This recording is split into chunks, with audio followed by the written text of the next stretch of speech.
à tout moment ku ne mën na ci fot parce que bu fekkee dañuy kon ku nekk da ngay oote gëm-gëm comme am na ñoo xamante ni du ñu ànd c'est une coalition pour aller vers autre chose mais bu fekkoon ne rupture kese la ñuy am comme bu Babacar Diop Sonko Bougane ak ñooñu ñooy ànd parce que dañuy waxoon fii ne képp ku xamante ne mës nga laale nguur sax du ñu ànd yow mës nga laale nguur du ñu ànd yow donc kon tey am na compromis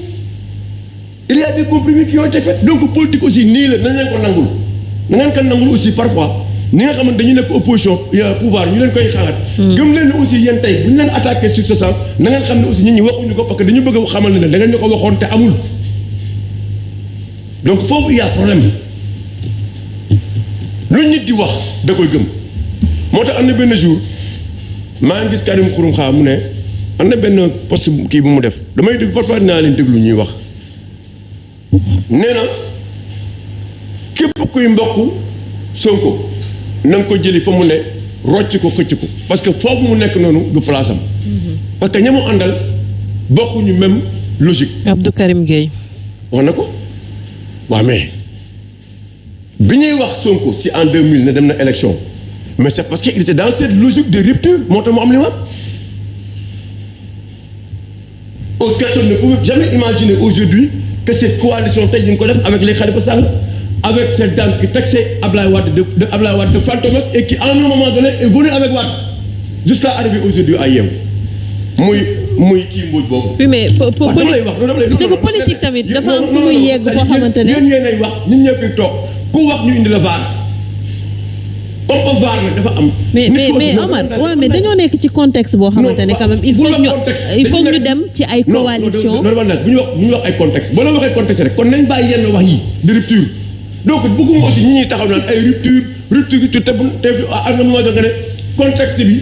moo tax il faut ñu def lii contexte bi moo tax ñu wax lii kii tamit contexte bi moo ne kii tamit kan li mu wax tamit boo ko dégloo kan nangu na ko dina donc contexte bi moo tax gannaaw bu ñu jëlee ñëpp ñi nga xam ne dañu leen fa doon maire ñu investir leen député xel nangu na à ce que ñu jël Babacar Diop def ko si dessus loolu xel nangu ko yow nen dañuy waxtaan rek logiquement logique pour logique xel nangu na ko xel nangu na ko donc c'est dans cette logique là moom la ñuy wax moo tax nit lépp lu muy wax wala lépp lu muy jëf na xam ne lu mu gëm la bu ko gëmul na bàyyi bu xamee ne nag ne que attention vous qui êtes à Yewwi dites-vous bien que aujourd'hui kon xam ngeen ne la politique a ses réalités la politique a ses réalités yoo xamante ne parfois nit ñi même bu ñuy critiquer du ñu amener affaire bi à un certain niveau dinañ xam ne demain il peut y avoir des compromis mais tey bu fekkoon ne logique pour logique la rupture pour rupture la tey Babacar Sonko Bougane ak ñeneen ñi nga xamante ni ne laalewuñu wala mosuñu yor responsabilité tey ñooy àndal ñi nga xamante ni nag PDS la ak ñi nekk wàllu te nekk ak Khalifa Ababacar Sall ak ñooñu kon ñooñu ndax ñooñu au moins foo nente nañu ak nguur mais ñii mosuñu ko def donc maintenant il faut que ñu xam ne à un moment donné il faut y arriver à un moment que ñi bokkul gëm-gëm ànd ngir pour un objectif bien déterminé moo am ni contexte moo koy laaj. non mooy bàyyi leen contexte amee contexte donc bu ñuy wax contexte donc il faut pas être parfois trop nihiliste parce que quand tu dis boo waxee loo xamante ni day arrangé nit nga ne kii ku baax la suba boo waxee leneen ñu ne kii daf maa contre alors que yow à un moment donné il arrive la nga doon reproché nga xëy ko def ko. D'accord. C'est ce qui se passe actuellement.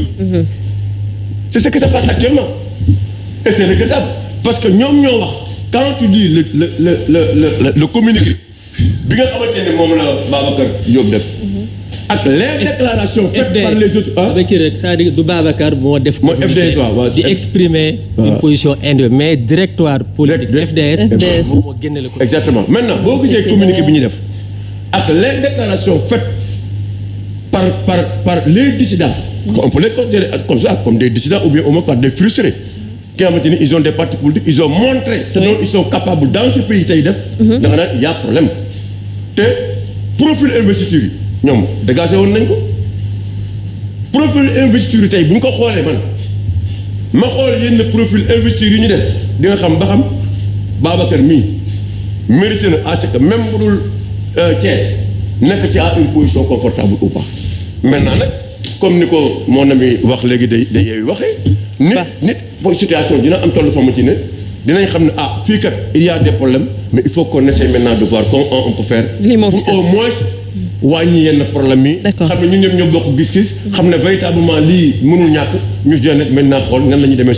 sur de nouvelles bases. D'accord alors nee na soo mayoon 30 secondes c'est-à-dire que Serigne Saliou dafa am lu mu wax 30 secondes s'il te plaît il faut ñu dem ma bëgg non c'est important le problème c'est pas da nga ñëwoon non c'est important da nga ñëw ci élection locale yi nga ne pourquoi démb bi ñu tànnee Babacar au détriment de Moussa Tine waxul dara may fàttali que ni élection locale yi tous les partis politiques à Thiès à l'exception de Taxawu Sénégal ñoom ñoo tànn docteur Babacar Diop choix bi ñu ko defee Moussa Tine dafa gedd créer une liste concurrente dem finalement il s'est retrouvé avec un conseiller tey moom lañ investir sur la liste nationale ñi nga xam ne également à Thiès àndoon nañ ak Moussa Tine ñu investir leen également au niveau départemental loolu également li muy wane rek mooy contrairement ak li ñu bëgg a gëmloo Sénégalais yi bi ñuy constituer les listes compétences représentativité avenir du Sénégal yooyu yëpp dañ ko jël teg fële pour satisfaire seen ay intérêt personnel moo tax ñun ci combat de principe la ñu nekk. Alors conseil constitutionnel tey face à l'histoire par rapport justement à ces listes yow nga teewal fii société civile ñu yàgg leen dégg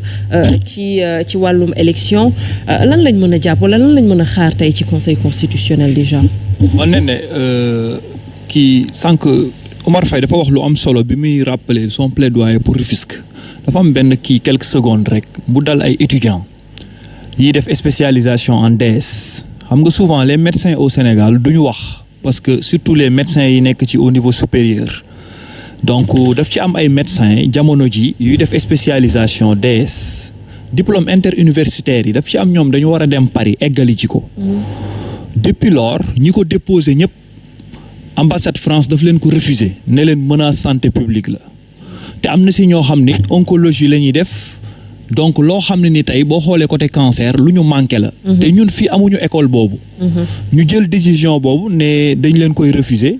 donc ci loolu ñu ci interpellé waale ministère des affaires étrangères ministère de l'enseignement supérieur ak ministère de la santé parce que amul Sénégal te comme tubaab yi ñëw nañu teg seen benn système VSF xawma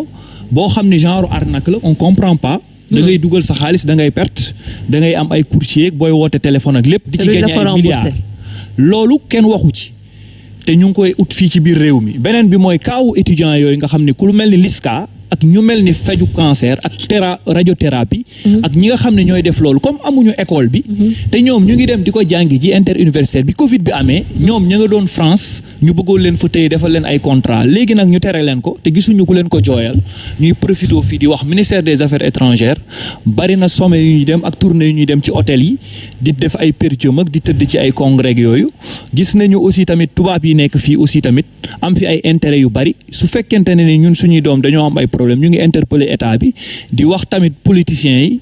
ak homme politique yi que seen doom yooyu aussi tamit dañoo am problème ngeen boolewaale ko ci seen plaidoyer yi donc pour revenir ci société civile donc moi je rappelle société civile bi may faral di tooñee sam bopp mooy société civile yu daara et des communautés yàlla dogal na lu bari dama bokkoon ci ñi nga xam ni dama waxoon nañu sangaat société civile Sénégal utal ko statut comme ni ma bokkee woon ci ni assise des médias c'est une urgence parce que léegi kenn xàmmeetul observateur ni chroniqueur kenn xàmmeetul journaliste ku ci nekk am nga coalition booy liggéeyal ku ci nekk am na procès bu ñu la recruter pour nga waxal fa nit te ñaari secteurs yooyu ñoo yor Sénégal ñooñu principe de neutralité bi ñu war a am stabilité def ci bokk ak jàmm ci loolu nag am na société civile institutionnelle bu fi nekk am na société civile politique bu fi nekk mais société civile politique bi fi nekk société civile institutionnelle bi fi nekk dama leen di jaajëfal donte d'accorduma ak ñoom ci lu bari parce que conseil constitutionnel affaire parrainage bi mu amee daaw indi problème yu bari lu toll ni ay kilifa yu bëgg a jiite réew dem ba buntu conseil constitutionnel di xeexoo ci seen biir ci mbirum parrainage bi jël nañu prévention ku mel ni ñoom mu njaay si seeg ñooñu daal di organiser ba mu am tirage au sort tirage au sort boobu moo ñu permettre à ce que bi yoon amuñu problème buuxante mais ñoom coalition yi ñoo amoon problème mu defar liste ak problème mu ñëw waxtu pour wax la le problème c'est les partis politiques et les coalitions donc ñu leen ciy remercier ci noonu ñu anticiper di leen wax ni li leen jot a dal ci at mi nga xam ni politique yooyu nga xam ne ni chaque fois bu leen arrangé ñu ne société civile bi mu ngi wax mais dem nañu ba ci biir élection yi yenn position yu société civile jël ñu génn xarab leen tam leen dëmm léegi nag société civile bi dama leen daan yàgg a wax ni su problème amaan taxawee leen jaaxaanaay mais daf ci am ñu daan dem jël position ñi mere état dem féete ak opposition moment boobu ñi nga xam ne dañu àndul ak état bi dem féete fële man ak Abdourahmane Sow peut-être que Omar Faye ñun ak ñooñu daan nañ taxaw jël yenn position yi ñu tuddee ñu des incompris ñii tuddee ñu ay mécontents ñii tuddee ñu dañuy dem ci palais bee ñu yónni mais lépp accepté nañu ko accepté nañu lépp ndax tey yegsi nañu foo xam ni ña daan tàgg société civile ñoo xëy tam leen léegi nag conseil constitutionnel loolu mu jël comme décision bu ñëw ci affaire bi mbirum conseil constitutionnel jamono ji dafa am loo xam ne ni ñoom ci seen biir les hommes politiques ak les coalitions politiques même conseil constitutionnel bi atte leen installé leen 5 sages yooyu ñëpp leen tamoon mais conseil constitutionnel bi bu ñu jaaxalee ci moom la ñuy dem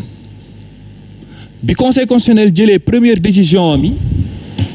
kenn waxul dara ba beneen groupe ci opposition bi ne leen combine bëre dafa am loolu ñu ngi ciy poser question parce que am na société civile boo xam ni ku mel ni Alioune Tine di papa ci man bokk ci samay conseiller miin na ay négociation politique parce que bi fi Olesine Obasanjo di ñëw am na homme politique yu bëggatul woon dem élection bi ñu bëggatul dem élection jotoon na fi am ay waxtaan ba ñu bëggoon Wade continuer coow loolu amoon na fi ba Alioune Tine nekkoon ci victime ces mêmes hommes politiques bi coow li amee dégg nañu société civile bu jóg ne nañu waxtaan ñu jël décision apaisement te pendant ce temps Bougane Gueye am na problème kenn waxul pendant ce temps ñoom Fadel Barel am nañ problème kenn waxul mais ñaari grande coalition yi te souvent li ma gis man mooy dañ naan diw du wax ak président mais coalition boo gis am nga say homme d'affaires yu dëgg pale am nga say ñu lay financer yu nekk ci wet gee. ah bon ñooñu ñooy dem di waxtaani di def intermédiaires yi. oui mais ñoom soo leen déggee ci seen ay wax ils ont carrément dit que combine bëre amul et que mënul woon sax am par rapport ak conseil constitutionnel. xam nga ñaari chose moo am. mooy bi xew-xew bi amee am na société civile bu jóg taxaw. ne dañuy dox tànki jàmm. oui foo dégg nag Sénégal dox tànki jàmm. ci mbirum société civile. mooy dem waxtaan ak ñii ak ñii. dem waxtaan ak ñii ak ñii décision politique jàppal ni combine am na parce que ñi ko wax ak ñoom xamante nañu ñi leen ko jiiñ teg ko ci élection yi xamante nañu. mais ñooñu mën nañu ni seen i preuve aussi. parce que ñooñu jaar nañ fi on leur a posé wax nañ leen ne compromission boobu wax lañ ñu mais les termes de la compromission lan la ils ont été incapables de répondre à ça. waaw non xam nga aussi taxaw ne compromission am na te mënoo leeral li ngay wax aussi loolu aussi c'est extrêmement dangereux. Serigne Saliou da ngay bàyyi ba waa Yewwi indi seen porte parole. non non man fi mu nekk nii observateur laa lay xoolee. non parce que ñaareel mën a am da ngay nangu nekk porte parole Yewwi. la question là a été déedéet si cette question du ma la bàyyi parce que bi may ñëw ñëpp a ngi ma naan ma bu ma am coow bu ma am xuloo man loolu laa jàpp dama ne ñii ñooy répondrante ñii ñoo jóge ci mais yow fii coow amu fi xuloo amu fi parce que yow très clair ña la koy wax fii coow amu fi xuloo amu fi non xuloo am na fi parce que yow da nga ko jël léegi def ko métier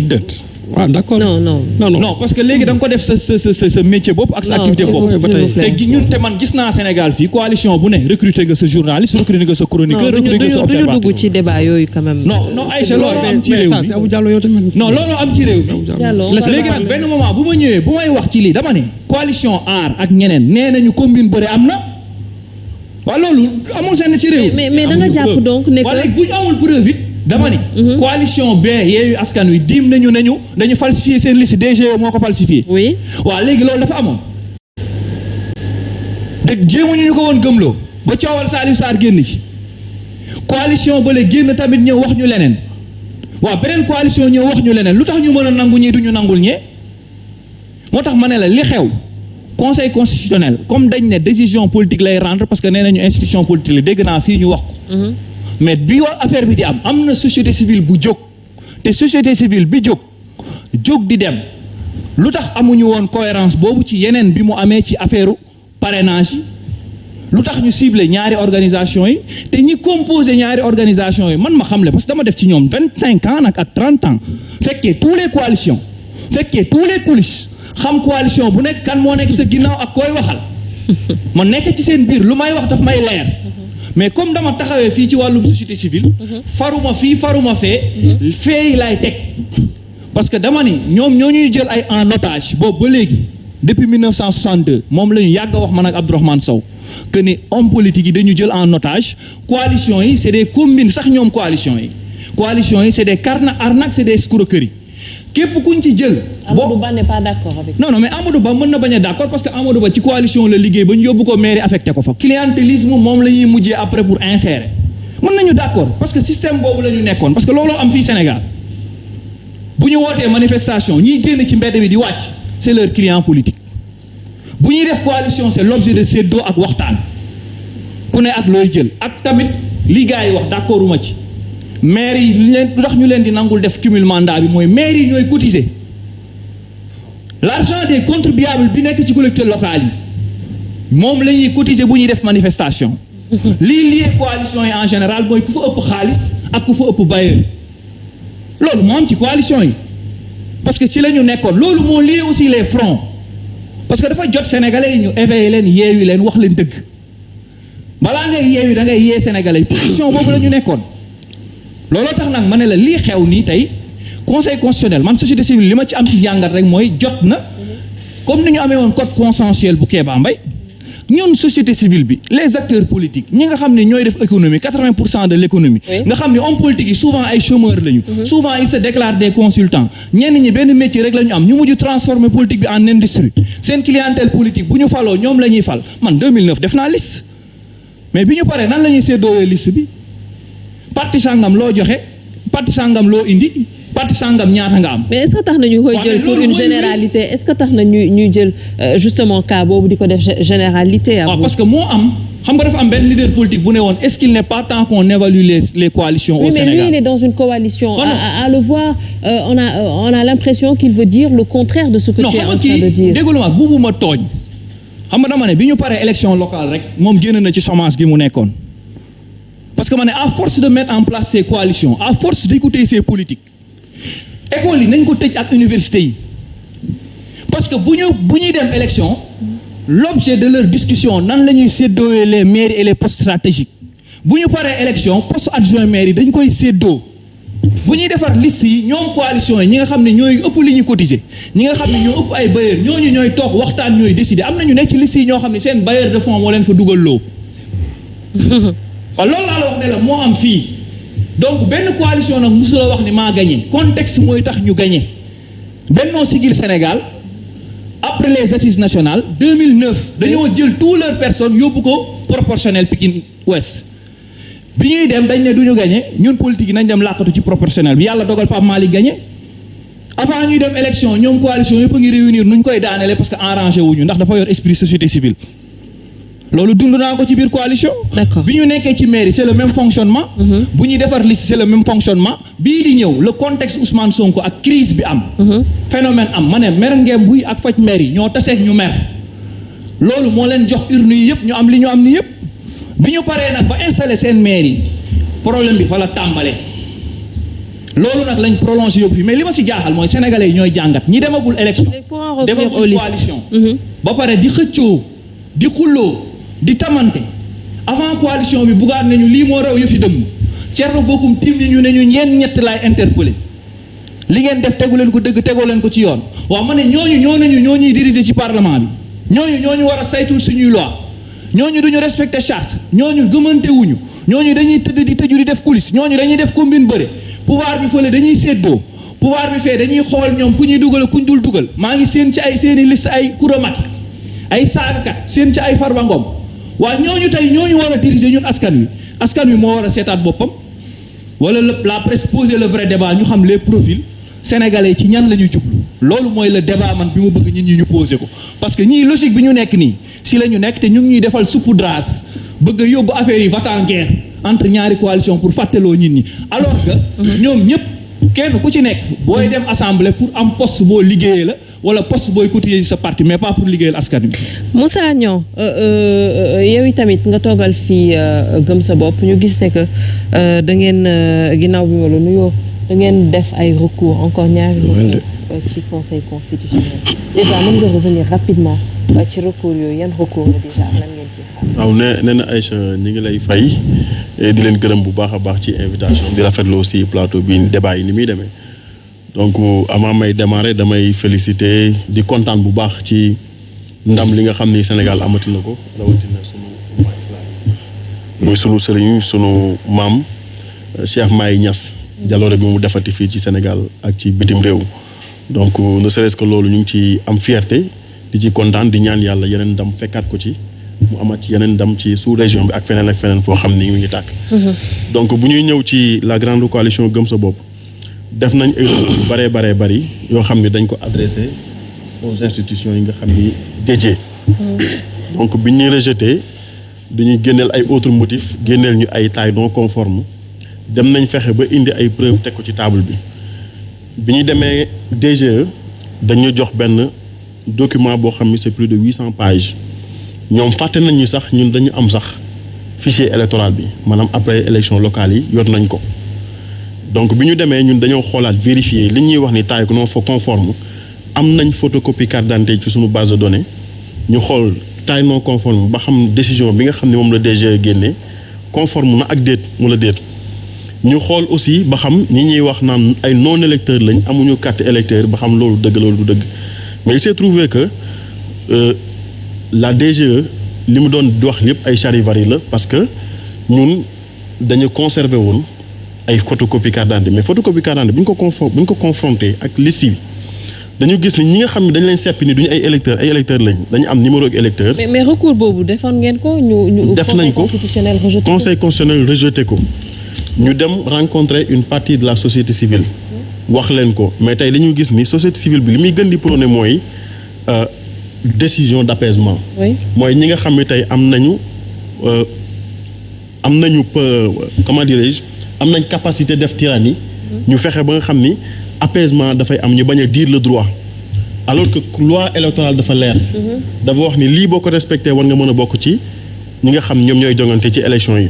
mais ñi gis ñi nga xam ne ñoo am nañ peut-être capacité wala prôné nañ violence ñoom la ñuy bañ ñu samay violence ci réew mi bañ ñu bàyyi leen ñu jàll